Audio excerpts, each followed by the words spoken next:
उद्धव ठाकरे, अजीत पवार या एकनाथ शिंदे, महाराष्ट्र में कौन बनेगा महामुकाबले का मुख्य किरदार? जनता की अदालत ईवीएम मशीनों में अपना फैसला लिख चुकी है। शनिवार को चुनाव आयोग के कर्मचारी जनता का फैसला सुनाएंगे, लेकिन इस बीच में घड़ी की सुइयां अपनी धुरी पर 2 बार पूरी तरह घूम चुकी होंगी। 24 घंटे के इस अंतराल के बाद आने वाला जनादेश कैसा होगा कि सूरत में कौन सा किरदार कितना दमदार होगा? आइए इसका एक आकलन करते हैं।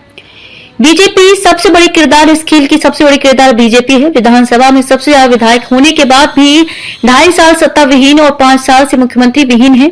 इस बार भी उसने सबसे ज्यादा उम्मीदवार खड़े किए हैं। ज्यादातर राजनीतिक पंडितों का भी मानना है कि बीजेपी ही अकेली सबसे ज्यादा विधायकों वाली पार्टी होगी, लेकिन कोई ये दावा नहीं कर रहा कि बीजेपी सिर्फ अपने विधायकों के दम पर सरकार बना लेगी।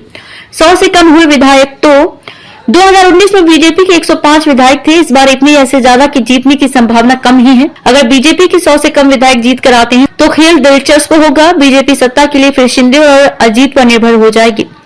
इस निर्भरता की कीमत उसे फिर मुख्यमंत्री पद देकर चुकानी पड़े तो आश्चर्य नहीं होना चाहिए।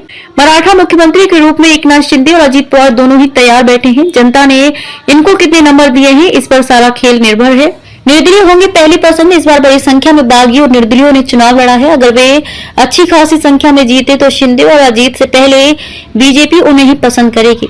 उन्हें साथ लेकर बीजेपी अपना सीएम बनाने की कोशिश करेगी। 1995 में 45 निर्दलीय जीते थे और उन्हीं के दम पर सरकार बनी थी। कौन होगा सीएम का चेहरा? अब बड़ा सवाल यह है कि बीजेपी से सीएम पद का चेहरा कौन होगा? अगर निर्दलीयों के दम पर सरकार बनी तो निर्विवाद रूप से देवेंद्र फडणवीस सीएम पद की पहली पसंद होंगे, क्योंकि निर्दलीयों के साथ सरकार चलाना मेंढक तौलने से कम मुश्किल नहीं है। अगर फडणवीस नहीं तो फिर शिंदे ही है, जिन्होंने पिछले 2.5 साल में सबको साधने की साधन संपन्नता सिद्ध की। अगर जिस बीजेपी का सीएम बनाने की हुई तो फडणवीस से आगे कोई नहीं। निर्दलीयों की ताकत के साथ सरकार बनाने की स्थिति में दूसरा समीकरण ओबीसी का है। महाराष्ट्र में मराठों के अलावा बड़ी ताकत ओबीसी की है। मराठा बीजेपी से खफा है।